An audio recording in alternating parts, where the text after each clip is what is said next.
अस्सलाम वालेकुम नाजरीन ग्रामी, भारत अगले कुछ दिनों में पाकिस्तान पर हमला कर सकता है। हमने पहले भी वीडियोस बनाई हैं इसके ऊपर और लोगों ने उस वीडियो को गलत कहा। नाजरीन ग्रामी, हम आपको एक मरतबा फिर बताते चलें कि भारत के इलेक्शन बिल्कुल करीब हैं और हमने पहले भी 12 मरतबा आपको बताया है कि भारत के अंदर अभी भी जंगी जुनून जारी है और पाकिस्तान की सरहदों के साथ उन्होंने फौजें भी लगा दी हैं। वो कैसे? शाह महमूद कुरैशी ने आज इस खबर का पर्दा जो हमने कुछ दिन पहले फाश किया था, आज उन्होंने भी पर्दा फाश किया है शाह महमूद कुरैशी ने, क्योंकि डिफेंस मिनिस्टर परवेज खटक, ISI के चीफ, आर्मी चीफ, वजीर आजम के रिप्रेजेंटेटिव शाह महमूद कुरैशी के साथ साथ आला हुकाम भी उस मीटिंग में मौजूद थे और ये तमाम तर चीजें डिस्कस की गई कि अगर हमला हुआ क्या रिटेलिएशन का जवाब देना है, कौन कौन सी चीजें बरूएकार लानी चाहिए। और शाह महमूद कुरैशी को इस मीटिंग में इस वजह से बुलाया गया ताकि आलमे दुनिया में भारत का मकरू चेहरा भी बता सके। नाजरीन ग्रामी, ISI के चीफ ने यह भी डिक्लेयर किया कि भारत बिल्कुल पाकिस्तान के साथ जंग करना चाहता है और शाह महमूद कुरैशी ने आपके सामने मीडिया के ऊपर आकर ये ब्रेकिंग न्यूज दी है कि 20 तारीख तक,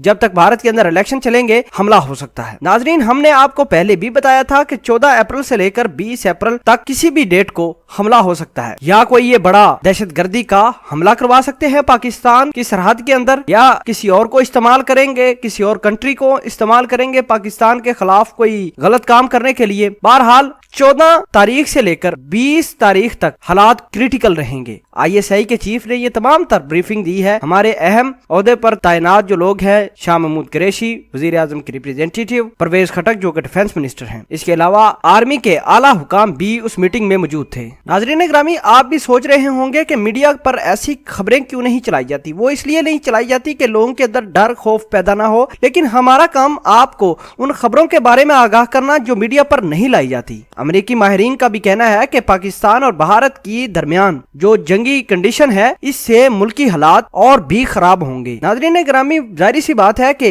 पाकिस्तान और भारत चूंकि एक ऐसे मोड़ पर खड़े हैं, इलेक्शन होने वाला है, मोदी को अपनी जीत नजर नहीं आ रही। अगर वो पाकिस्तान और मुसलमानों के खिलाफ कुछ गलत काम ना करे तो उसकी पॉपुलैरिटी सारी खत्म हो जाएगी। नाज़रीन ग्रामी, मोदी सरकार आजकल इलेक्शन जीतने के लिए ये कहते हुआ नजर आता है कि पाक फौज को सबक सिखाने के लिए मुझे दोबारा जिताओ। पाकिस्तान को सबक सिखाने के लिए मोदी की हुकूमत बनाना और मोदी को सपोर्ट करना बहुत जरूरी है। इस तरह की स्टेटमेंट्स जारी की गई हैं मोदी हुकूमत की जानिब से, और मोदी के जो सारे BJP के पार्टी के और भी रहनुमा हैं, उन्होंने भी यही बातें की हैं, क्योंकि ये सारे इंतहा पसंद लोग हैं। नाजरीन, हम आपको आगाह करते चले कि कर्नाटक के आला हुकाम ने इस बात का इंकशाफ किया है कि 2017 से ही उनको पता है कि वजीर आज़म नरेंद्र मोदी इंतखाबात जीतने के लिए पाकिस्तान के साथ जंग जरूर जीतेंगे, और ठीक उनकी पेशन गोई साबित भी होती है। मोदी सरकार पुलवामा हमला करवाता है, जिसके नतीजे में पाकिस्तान पर भारत ने तरह तरह के इल्जामात लगाए कि भारत ने कहा कि हमने पाकिस्तान का F-16 भी गिराया है, पाकिस्तान के अंदर 3 से लोगों को कत्ल भी किया है। बहरहाल मोदी सरकार का ये तमाम तर झूठ और पलंडे दुनिया के सामने है, और किस तरह इनकी फजाइया को पाकिस्तान की फजाइया ने मार भगाया है, शायद इसकी मिसाल दुनिया में कहीं नहीं मिलती। नाज़रीन ग्रामी, एक दफा फिर आपको बताते चलें कि 14 अप्रैल से 20 अप्रैल तक किसी भी वक्त किसी भी जगह पाकिस्तान के खिलाफ कोई भी इकदामात उठाए जा सकते हैं भारत की जानिब से, और ISI ने अपनी ये रिपोर्ट्स सीनियर